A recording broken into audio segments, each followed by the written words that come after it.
Uma boa noite a todos. Boa noite. Estamos acompanhando aqui o nosso programa e hoje vamos falar aqui sobre o sacerdócio de Cristo.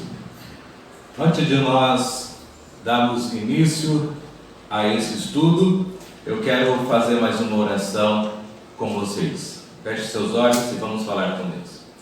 Obrigado ao Pai por estarmos aqui mais uma vez na sua santa casa de oração, para juntos estudarmos a Tua Palavra. Que o Senhor possa vir tocar os nossos corações e que tudo que seja falado aqui seja inspirado pelo Teu Espírito. É o que nós lhe pedimos em nome de Jesus. Amém. Amém. Quando falamos sobre o sacerdócio de Cristo, logo nós temos que pensar na questão do santuário, o santuário aqui terrestre. Sabemos que Deus pediu para Moisés fazer um santuário aqui na terra. E ele falou, faça conforme o modelo que lhe foi mostrado. Ou seja, existe um santuário também no céu, ao qual serviu como modelo aqui para o que Moisés fez. Então, quando falamos sobre sacerdócio, logo pensamos também em sacerdote. E eu vou fazer uma pergunta aqui para os nossos amigos, irmãos também que está aqui presente na igreja. O que é sacerdote? Alguém aqui na igreja se arriscaria a dizer o que é, qual o significado de sacerdote? O que é um sacerdote e qual é a sua função? Irmão Leôncio? O sacerdote, no ministério dele, a função principal dele é interceder pelo povo. Então, a função do sacerdote, segundo o irmão Leôncio, a função dele é interceder pelo povo. Ele é um mediador, não é isso? Um mediador entre Deus e o povo. E é realmente isso, irmão. O sacerdote ele tinha essa função de servir como mediador. Ele era o representante aqui na terra. Então, ele representava o povo perante Deus. Ele fazia essa conexão. Por que isso aconteceu? Lá, quando nós estávamos, os seres humanos estavam lá no Jardim do Éden, eles foram criados, o quê? Perfeitos, sem pecados. E quando eles pecaram, eles comeram ali do fruto proibido, o pecado, ele faz o quê? O que o pecado faz? Ele é como dois ímãs. O pecado, ele faz separação. Então imagine aqui, Deus um ímã positivo, o pecado um ímã negativo. Tenta juntar os dois, o que dá, irmão? Eles se afastam. Então o pecado, ele é como um ímã negativo. E Deus ali positivo. E você está no meio ali, então o ímã faz o quê? Ele te empurra para longe de Deus. O pecado faz separação entre o ser humano e Deus. E o sacerdote, ele foi usado para isso, para fazer o quê? Aproximar o ser humano novamente para com Deus. Então, desde a criação, depois que houve o pecado, Deus sempre escolheu alguém, um representante, para ele falar as suas mensagens, para ele ali então expressar o que ele queria passar para a humanidade. Se a gente olhar ali os filhos de Adão e Eva, quem foi o escolhido de Deus? Foi o quê? Abel. Abel ali, Deus se agradou da oferta de Abel. Depois passou ali, depois da morte, agora quando Adão estava com 130 anos, algumas pessoas acreditam, que Sete, depois que morreu Abel, aí só nasceu Sete. Adão depois com 130 anos teve Sete. Foi o terceiro filho de Adão e Eva. Mas na verdade, se nós estudarmos uma lógica ali bíblica, nós vamos ver que Adão e Eva tiveram outros filhos neste período, mas que o escolhido foi Sete. A partir então de Sete, passou-se a adorar novamente ao nome de Deus. O povo, o ser humano voltou a ter esse contato com Deus. Então, sempre teve um representante. Deus chamou Noé, depois Deus chamou quem? Abraão, e assim por diante. chamou Moisés para libertar o povo, sempre teve um representante. Tá? Qual era a sua função? Qual era a função então do sacerdote? O irmão já falou, era mediar, era ser um mediador entre o povo e Deus. Eles tinham que ser, o sacerdote deveria ser misericordioso. Olha que interessante, deveria ser misericordioso. Ele devia ser compreensível. O sacerdote tinha que ser compreensível. O sacerdote devia ser justo. Olha só, o sacerdote deveria ser justo. E nós percebemos aqui, durante os nossos estudos, nós vamos ver que o sacerdote, muitas vezes, ele fazia o quê? Passava o pano, né? Na linguagem de hoje, ele passava o pano. Ele o quê? Algumas pessoas próximas dele faziam coisas erradas e ele acobertava. Outras pessoas faziam coisas que não eram tão graves assim e ele punia com todo o rigor da lei. Veja. Então, um dos exemplos que tem na Bíblia é Eli. O que aconteceu com ele? Os seus filhos faziam o que era errado perante Deus. E aí então veio o anjo do Senhor ali, veio falar com Eli que os filhos de Eli seriam mortos. E também Eli também morreu naquele momento. Então veja só, Eli cobertava todos os pecados dos seus filhos, mas não cobertava perante os homens, mas não cobertava perante Deus. E Deus então ali naquele momento escolhe quem? Samuel. Deus chama Samuel para falar, um garotinho, um menino. Veja que Deus já não falava mais com Eli, não falava mais com os profetas. Aí Deus começou a falar ali com Samuel. Veja. Eu quero aqui explicar para você a diferença entre um sacerdote e um sumo sacerdote. O sacerdote, ele era mais próximo do povo. O sacerdote ali, ele era, vamos colocar hoje a figura do pastor. O pastor hoje é o sacerdote, é aquele que ministra no templo. Ele passa a mensagem de Deus para o quê? Para o povo. O sacerdote, ele atuava ali no templo, ele fazia os sacrifícios, ele ajudava a fazer o sacrifício, levava a oferta do sacrifício até o lugar santo. Ele poderia entrar no templo até o lugar santo. É a primeira parte do templo ali. Já o sumo sacerdote, ele tinha essas mesmas funções, só que ele tinha coisas a mais, funções a mais. Ele tinha uma função meio que administrativa. Ele era o sacerdote do sacerdote. Seria como o presidente aí da associação, né? É o pastor dos pastores, não é isso? Então, o sumo sacerdote, ele tinha essa função de ser o sacerdote dos outros sacerdotes. Muitas vezes o sumo sacerdote, ele tinha funções políticas. Ele envolvia com a política. Por exemplo, se você for olhar o julgamento de Cristo, o julgamento de Jesus, os sumos sacerdotes ali reuniram o quê? O sinédrio. Se reuniu o sinédrio e julgaram a quem? A Jesus. E levaram Jesus perante quem? Perante Pilatos. Foi ali uma administração política. Por quê? O primeiro se passava pelo sumo sacerdote, depois o sumo sacerdote levava para as autoridades. Então o sumo sacerdote tinha essa função também política. Ok? Então você nota aí algumas diferenças. O sumo sacerdote, ele era superior ao sacerdote, né? O sacerdote, eu esqueci de falar, o sumo sacerdote, ele tinha uma função. Uma vez por ano ele entrava no lugar santíssimo. Só o sumo sacerdote poderia entrar no lugar santíssimo.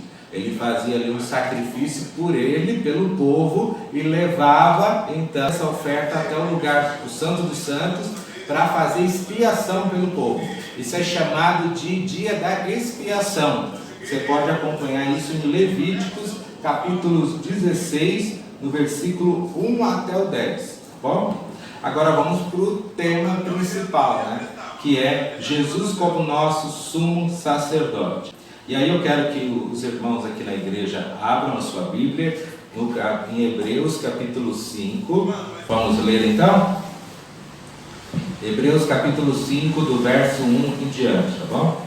Diz assim, ó: porque todo sumo sacerdote, sendo tomado dentre os homens, é constituído nas coisas concernentes a Deus, a favor dos homens, para oferecer tanto dons como sacrifícios pelo povo. Veja aí a função do sumo sacerdote, tá? Que nem nós comentamos no início. Vamos continuar lendo aqui o verso 2. E é capaz de condoer-se dos ignorantes e dos que erram, pois também ele mesmo está rodeado de fraquezas. O sacerdócio levítico, que é apresentado na Bíblia, ele era um sacerdócio falho. Né? Ah, não, que irmão, como assim? Ele era um sacerdócio limitado. Por quê? O sacerdote, ele fazia intercessão do povo para com Deus, não é isso? Mas ele não tinha o poder de perdoar pecados, porque ele é falho, ele também era pecador. Ele precisava interceder pelo povo, mas ele precisava interceder por ele mesmo. Por isso é chamado de sacerdócio falho. Tá? Vamos continuar aqui. Ninguém, pois, toma esta honra para si mesmo, senão quando chamado por Deus, como aconteceu com Arão. Ninguém poderia se nomear sacerdote, a não ser que fosse chamado por Deus.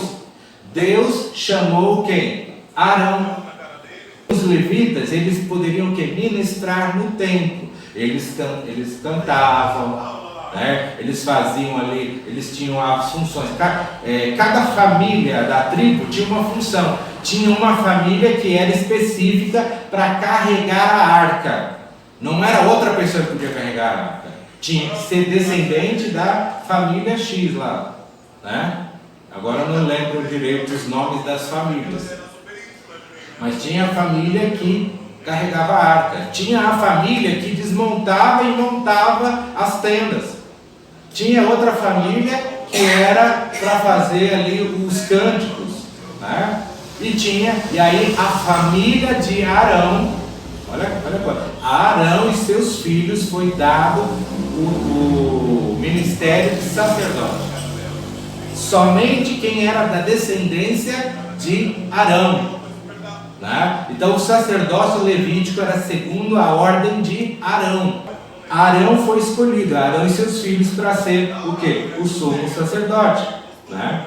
Então havia uma regra, olha só. Havia uma regra em Números capítulo 3, verso 10, que diz assim, ó: mas a Arão e seus filhos ordenarás que se dediquem só ao seu sacerdócio, e ao estranho que se aproximar morrerá. Deus escolheu o povo levita e os primogênitos de cada tribo. E a Arão e seus filhos foi dado o sacerdócio. E qualquer um que se levantasse para querer ser sumo sacerdote, morreria. Qualquer um que quisesse entrar no templo, morreria.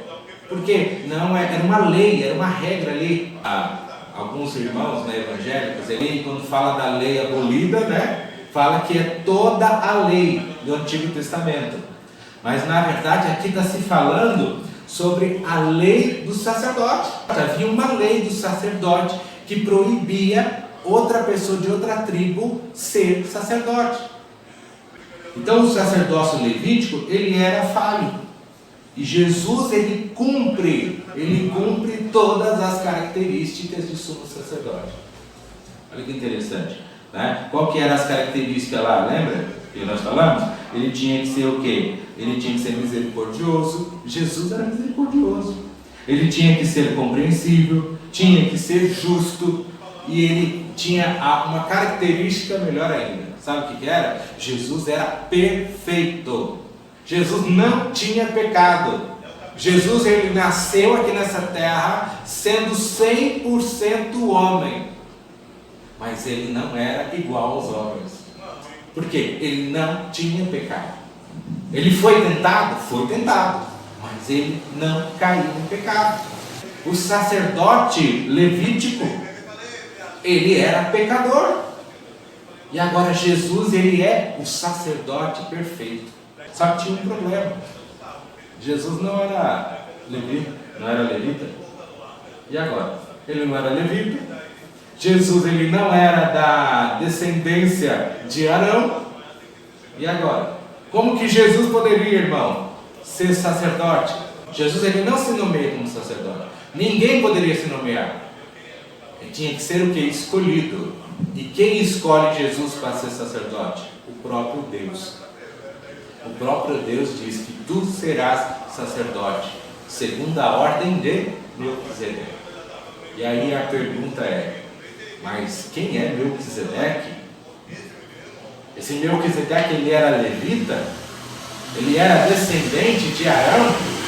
Por que tanta importância para Melquisedeque? Bem, a história de Melquisedeque está lá em Gênesis, capítulo 14. Depois você pode estar acompanhando. Capítulo 14, a partir do verso 18 até o verso 24. Tá bom?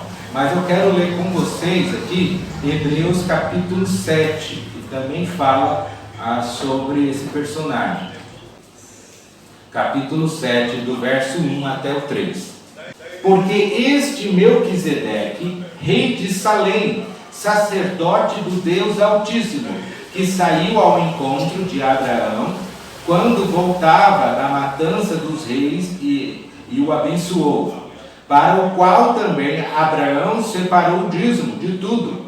Primeiramente se interpreta rei de justiça, depois também é rei de Salém, ou seja, rei da paz.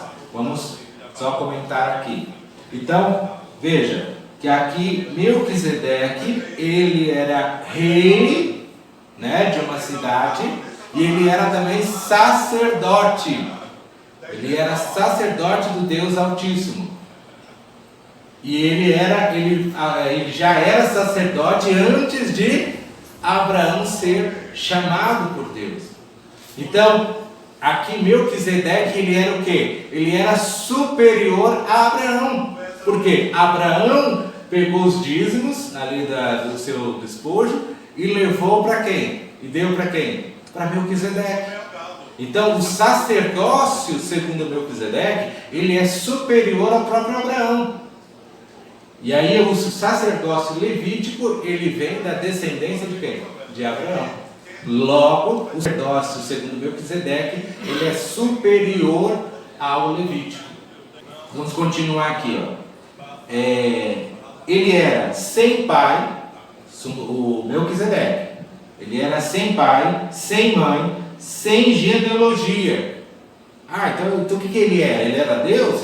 Da onde que ele veio? É porque não se sabe, não se conhece a origem dele. Ele era um homem comum. Ele não era. Tem gente que fala que Melquisedeque era a encarnação de Jesus antes de Abraão. Não, não é isso. Ele não era aqui um anjo ou um enviado de Deus aqui no céu que veio falar com Abraão. Não, não era. Ele era um ser humano. Ele era um ser humano. Então, mas não se sabia a sua genealogia. Não sabia quem era pai, quem era mãe. Não se sabia. Só se sabia que ele era rei de Salém. Quando eu falei que o sacerdote tinha função política, aqui o Melquisedeque. Aí Melquisedeque aqui, ó, fala que ele não tem nenhuma genealogia, né? Não se sabe. Por quê? A figura de Melquisedeque, ele é uma representação de Cristo. Entendeu? Ele não era Cristo, não era o próprio Cristo ali. Era uma representação de Cristo. Ele era o quê? O sacerdócio ali que Melquisedeque praticava era semelhante ao sacerdócio que Cristo viria a fazer aqui. Então por isso que ele até no livro de Hebreus tem um subtítulo aqui que foi colocado, Melquisedeque, tipo de Cristo. Não é que ele era Cristo, é que ele representava um sacerdócio que era superior, que veio, esse sacerdócio se iniciou desde a criação. Abel, né? Depois quando veio Sete. Então, toda a descendência de Sete, lá no capítulo 5 de Gênesis. A gente classifica que ali são os filhos de Deus, os filhos que Deus foi escolhendo, foi chamando. E entre eles veio o quê? Veio ali, o último foi Noé. Dos descendentes de Noé, aí Deus escolheu quem? A descendência de Sem, que veio até Abraão. Mas não se sabe de onde veio esse Melquisedeque. Ou seja, esse Melquisedeque, ele era um escolhido de Deus para ministrar ali o trabalho de Deus com o ser humano. Então, assim, a gente não sabe muita coisa sobre ele, mas ele representava ali o ministério de Cristo, que era superior. Então, quando agora Levítico, né, depois de uma geração total, né, várias pessoas, passou várias gerações, e agora ali no deserto, cria-se o sacerdócio levítico segundo a ordem de Arão. Então, assim, até aqui no capítulo 7 fala assim: o sacerdócio levítico foi dali que o povo tirou a lei, era dali que o povo conhecia a lei. Né? Que lei era essa? Era a lei do sacerdote. Então, ou seja, o povo entendia que só Arão poderia ser sacerdote, só os filhos de Arão, os descendentes de Arão podiam ser sacerdote. Então agora muda-se a lei do sacerdote, não é a lei dos 10 mandamentos, não é outras leis dietéticas, nem nada. É a lei aqui do sacerdócio. A lei que proibia ou qualquer de outra tribo ser sacerdote. Muda-se a lei. Agora o que? Judeu, né? Um descendente dos judeus, da tribo de Judá, se levanta agora como sumo sacerdote. Segundo a ordem de quem? Melquisedeque. Era um sacerdócio novo? Não. Era um sacerdócio que já tinha. O Levítico veio desse. Então esse sacerdócio, ele era superior. Então muda-se a lei aqui dos Levíticos, que agora, até o verso 7 aqui fala assim, aqui no capítulo 7, fala que a lei, ela não aperfeiçoava ninguém. Então muda-se a lei, era uma lei, a sua inutilização, né? Era algo insignificante. Então muda-se a lei, porque todo aquele sistema era levado para quê? Para o ministério de Cristo. Se você estudar ali Êxodo, você vai ver ali as vestes sacerdotais, representava Cristo. Você ia ver o cordeiro, representava quem? Representava Cristo. Todo o trabalho feito no templo representava o ministério de Cristo. Então tudo levava a Cristo. Como Jesus viria, como Ele salvaria, né? O juízo, o dia da expiação, como seria isso daí? O sacerdócio levítico eram sombras do sacerdócio de Cristo.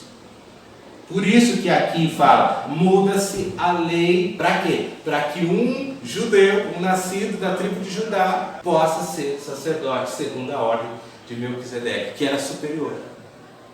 Então, se a salvação vinha do sacerdócio levítico, não precisaria se levantar outro sacerdote. Então, a salvação vem o quê? Do sacerdote superior, do sacerdócio superior. Somente Cristo é o nosso sumo sacerdote. Sempre foi assim. Desde o céu. Antes da criação daqui da terra, Jesus sempre foi o nosso sumo sacerdote. Era Jesus, ele ministrava ali para Adão e Eva. Ele conversava. Ali, a gente vê nos primeiros textos bíblicos, Deus falando face a face com o ser humano, como sumo sacerdote, como sacerdote, né? Mas o pecado fez essa separação. Mas apenas Jesus, o nosso Cristo, Ele é o nosso único sacerdote. Ele é o único mediador, está lá em 1 Timóteo, quero ler com você, 1 Timóteo, capítulo 2, verso 5. Diz assim, ó: porquanto há um só Deus, e um só mediador entre Deus e os homens, Cristo Jesus, homem. Por quê? Jesus era 100% homem, mas Ele não pecou como homem, Ele era perfeito. E a gente precisava de um sacerdote assim, irmão. A gente não precisa de um sacerdote falho, pecador, um sacerdote que passa o pano. A Fabiana faz as coisas erradas dela, e aí passa o pano. O irmão Cláudio faz as coisas erradas dele, e o sacerdote passa o pano. Mas o irmão Leôncio faz a mesma coisa simples, né? E aí eu vou lá e dou o rigor da lei. Eu não sou justo. Jesus não, Jesus é justo. A própria morte de Cristo representa que ele é justo. E Jesus, ele sofreu aqui como ser humano por causa do pecado meu e seu. Ele sofreu. Ele foi justo porque o salário do pecado era a morte. Precisava morrer, nós precisávamos morrer por causa do pecado, mas ele paga, ele torna ali um fiador nosso, na verdade, um fiador. Ele assume a dívida que era minha e sua, a dívida do pecado, eu tinha que pagar com a minha morte. Ele fala, ele não precisa morrer, eu morro no lugar dele. Jesus morreu por mim e por você. Ele é o nosso sacerdote, ele é o nosso sumo sacerdote, justo, perfeito. Amém? Amém. Que eu e você possamos ter essa certeza de que Jesus, ele é o nosso único intercessor entre nós e Deus. Ele é o nosso único intercessor. E ele está nesse momento, lá no céu, intercedendo por cada um de nós. Amém. Que Deus te abençoe e que você possa continuar aqui estudando a palavra de Deus junto conosco. Nós vamos agora fazer mais uma oração. Oremos então.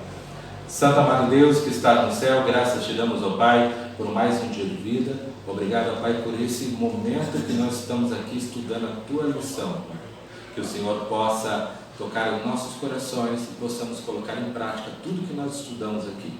Que o Senhor possa abençoar a cada família que está assistindo este programa e que o Senhor possa fazer a diferença na vida de cada um. Tudo isso eu te peço e agradeço em nome do seu Filho amado, Jesus. Amém. Amém.